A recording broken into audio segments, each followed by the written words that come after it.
He rips the entire passenger seat out of the car so he can hide there. But we can clearly still see him in the car. Commando is my second favorite Arnold film. It's ridiculous, it's genius, and nothing in it makes any sense at all. It's the film your dad used to watch if he was cool. I've seen it a dozen times, and this weekend I watched it 4 more times, and I took obsessive notes about it and all the amazing things that happen in it, and today we're gonna dive right in. The film starts with guys on the back of a garbage truck in uniform, only to kill a guy in broad daylight in the middle of a suburban street. And then we have 3 back-to-back-to-back kills that aren't explained who these people are, why they're being killed, who's killing them, nothing. Okay. And then we randomly cut to Arnold in the middle of a forest carrying a tree. It just shows off his muscles. Cool. Then his daughter sneaks up on him, but they're in the middle of a forest with no one around them. Who else would it be? Of course it's his daughter. Then we have a fun little montage, and then they're having lunch. He eats a sandwich, and he's like, what's in this? And he opens it up. We can clearly see that it's lettuce and cheese, and that's basically it. The general comes and surprises him, and instead of just greeting him like a normal person, he sneaks up behind him and pulls his gun on him. And then the general responds, silent and smooth as always. That's a very awkward phrase to say to someone you haven't seen in a while. And then he's attacked, and of course he goes to his shed where he has a secret vault full of weapons. Why does everyone in this film have a vault full of weapons? The bad guys leave a guy behind to give their demands to Matrix. That's his name, by the way, Matrix, John Matrix. Why leave a guy behind? Why not just leave a note or a phone number? And the guy's just chilling there. Why not disarm Matrix so he doesn't shoot you? Because of course he's gonna shoot you, right? They sabotage his car. So the smart thing for him to do, I guess, is to push this car down a giant cliff and hill all the way down. There's no steering and there's no brakes. And the bad guys know there's no brakes because they sabotaged it. So instead of just stopping and letting him roll by, they kind of drive in this pattern so that he keeps intersecting them. Let's get to the meat of it. They kidnap his daughter and they want him to kill the president of an island nation. Okay. So they have 2 people escort him to the airport to ship him to the island. Sully, the little fella, goes with them through the airport and gives him a ticket and sees them through. What was the point of him going through the airport for that? After dispatching the guy that he's with on the plane, he jumps out of the landing gear of the plane. In one shot, he's 100 feet up. In another shot, he's like 10 feet up. And then he lands in plants and water that weren't there before. And then he's running through this airport that was at first this big international airport, and now the runway's like in the middle of nowhere. And then Sully sees this hot stewardess, and he follows her to the parking lot after she rejects him at first, and she rejects him again, and he calls her a whore. And I'm like, she's the opposite of that, because if she was a whore, she would be receptive of your advances, big guy. Matrix basically kidnaps this woman and he follows Sully to the mall, and then he's watching him. He's hiding behind this pillar, although half of his body is sticking out. Sully goes into this phone booth, and Matrix, instead of just opening the door to the booth or ripping him out, he decides to lift the entire thing and slam it for some reason. The mall cops see this going on and they decide to engage. I don't know if it's just me, but if I saw some big dude who they earlier described as one big, rip a phone booth out of the floor and slam it, I ain't gonna mess with that dude, you know?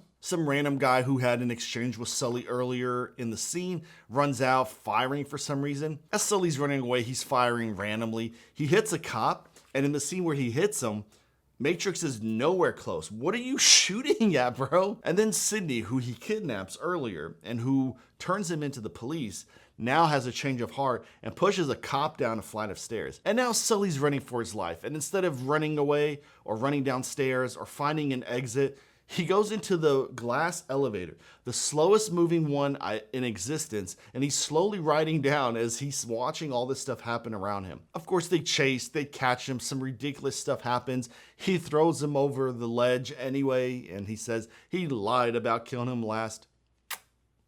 Who wrote that deserves a Nobel Prize. And then they gotta go shopping because they need some firepower. And he randomly finds a bulldozer that he just blows through the window of the surplus store. And of course, this surplus has a secret vault that has a ton of weapons in it, automatic fire, grenades, a rocket launcher for some reason. And then of course, this guy who is super effective is not gonna hear the dozens of cops and cars and the flashing lights pull up. Now I know this film is ridiculous, but I know you love it. You have to love it, otherwise you wouldn't be watching this film. Subscribe to the channel, tune in because I do these kinds of things every single week. Now let's talk about Cindy, because she might be one of the greatest characters in an action film of all time.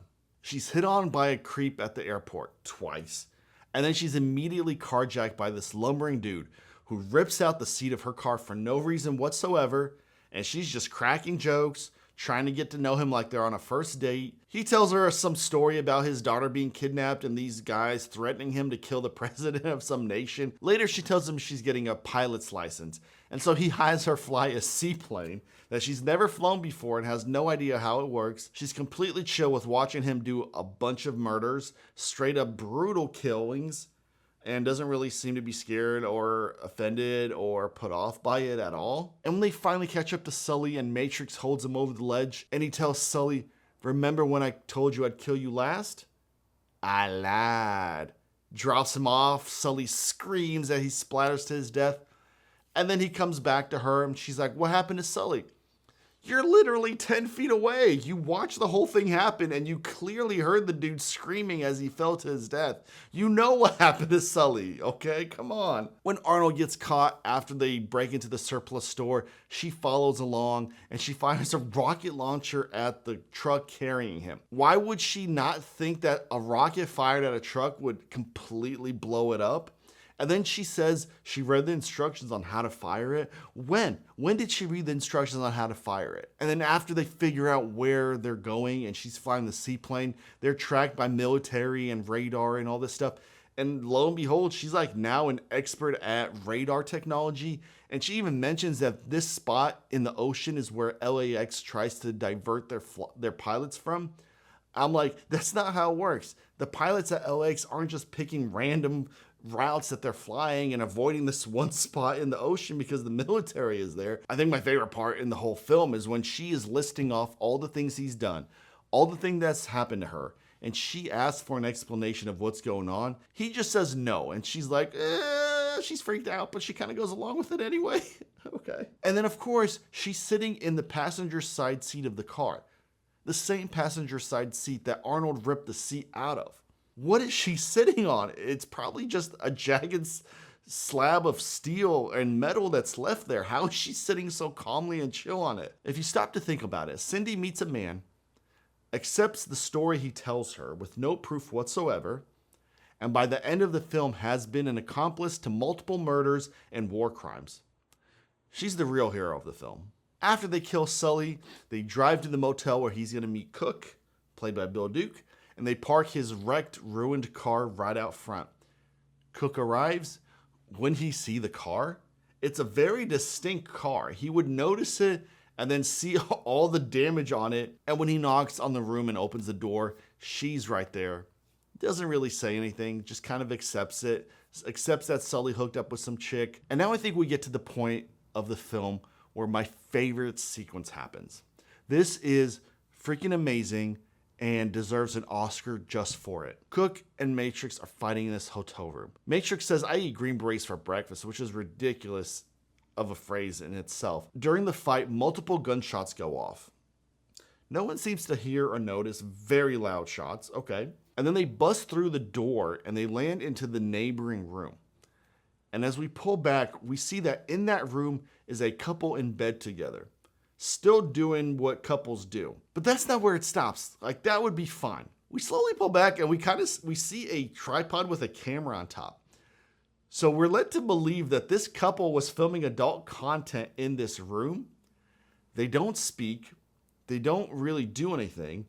Matrix and Cook keep fighting, and then they go back into the room. And the couple in the other room is not really mentioned or referenced at all. Why? Why were they filming the content? They could have been any couple. They could have been a couple just in bed. They could have been anyone sitting there. But no, they had to be a couple in the middle of coitus filming their content. Why did the screenwriter choose to put that in? Why did they put a camera there in the room that they were filming adult content? It makes no sense whatsoever. It has nothing to do with the plot. It has nothing to do with anything. It's not even referenced or brought up. So why is it even in there? It's amazing. How did this film not win every single Oscar? After he brutally kills Cook and Cindy doesn't really care at all that he's done this brutal murder, they go out and they take his car. And of course, Arnold cracks the one-liner, let's take Cook's car. He's not going to need it. I love how flippant he is about committing brutal murders. Just does not care at all. They find some clues and they go to a fuel depot. There's a lock on the gate. He rips it apart for some reason. And then he breaks in and he gets into this random room that for some reason has a map and coordinates of where they're going and basically spoils the whole plot of what they're doing. And when he gets out to go to the island, he's already in a Speedo. When did he get into the Speedo? Why is he in a Speedo? He could just be in regular clothes as he uses the boat to get to the island. And then he gets to the island. We're greeted with a long ass prep scene where he's getting ready for war. All I'm thinking about is how does he know where anything is on this island? What if it's just a regular compound of military troops that he's murdering? And also it's broad daylight. This giant dude in a Speedo washes up on your beach and spends like 10 minutes getting ready for combat with a military weaponry, a rocket launcher, and all this stuff, and nobody notices. This is like the worst military presence I've ever seen in my life. And then we watch him set up a couple claymores, and I know they're claymores, and then for some reason, all these buildings blow up completely, like he set 18 pounds of C4 in all of them. And then we see his daughter kidnapped in the room, but she breaks out. And then later we see Bennett pissed that she broke out, and he breaks through the boards of the wall. And I'm looking at this, I'm like, that is a very flimsy piece of material keeping this very important person locked up. And then Matrix goes on a killing spree. I lost count of how many people he killed. It was like 20,000 at least. But he's just standing there shooting an automatic machine gun and all this stuff. And the troops just keep running into the middle of an open field with no cover whatsoever. Of course, he's shooting down people from across the garden with a shotgun. That's not exactly how shotgun works, but okay. And then as things start to turn, he comes across a shed. Why is there a shed here? He sneaks in, and it takes a really long time for them to fire. You know, enough time for him to get in a position where he's not hit. Also, he would have been hit so bad. The shed was small. There's no way they just shoot in like an area where he's not hit. And then the guys break in and he murders them brutally with farming tools. And up until this point, the film was a lot of people getting killed, but not graphic. And then he goes to like an 11 out of 10 and he's like cutting off people's limbs and you see all that. What happened there? And then more and more soldiers come out. They're pouring out like ants. Where did these soldiers come from? So are we to believe that during a normal day, like 80 soldiers are just sitting in this compound doing nothing? Who pays them? And then Matrix is running around this compound. He's firing from the hip, and yet somehow people on the roof are falling and people on stairs are falling. And then finally he kills one of the bad guys. He's in this compound. His daughter, who's been running for about 20 minutes through underground passages and tunnels, and somehow in the house, he hears her say daddy. And now let's talk about Bennett, the main villain of the film. Why does he wear a chain metal vest through the whole film? They're in the tropics. It's hot, it's sweaty. It's sweatier than I am, and I am drenched. And every chance he gets, he talks about Matrix in this fond way. He talks about how him and Matrix could kill all this guy's troops like that. Bro, do you want to like kill him or marry him? And now, of course, the classic villain thing. You've watched this dude kill about 500 people solo, and you have the gun on him in the final moments, and you decide to put it down and fight this guy mano a mano. When that dude's Arnold Schwarzenegger looks like that, and you're just some random dude, and you decide to go toe-to-toe with him, and then, of course, he's killed because, yes, why not? And then Arnold cracks the ultimate one-liner when there's a pipe with steam pouring out of it going through his chest. He says, let off some steam, Bennett. And his daughter, who's like 9, 10 years old, just claps and is super excited to watch her dad brutally murder this dude and crack a one-liner. I'm thinking, sorry, girl, your dad's like a psychopath who's just cracking one-liners as he brutally kills everybody. You're going to have a lot of therapy in your future. Wow. Again, this should have been an Oscar film.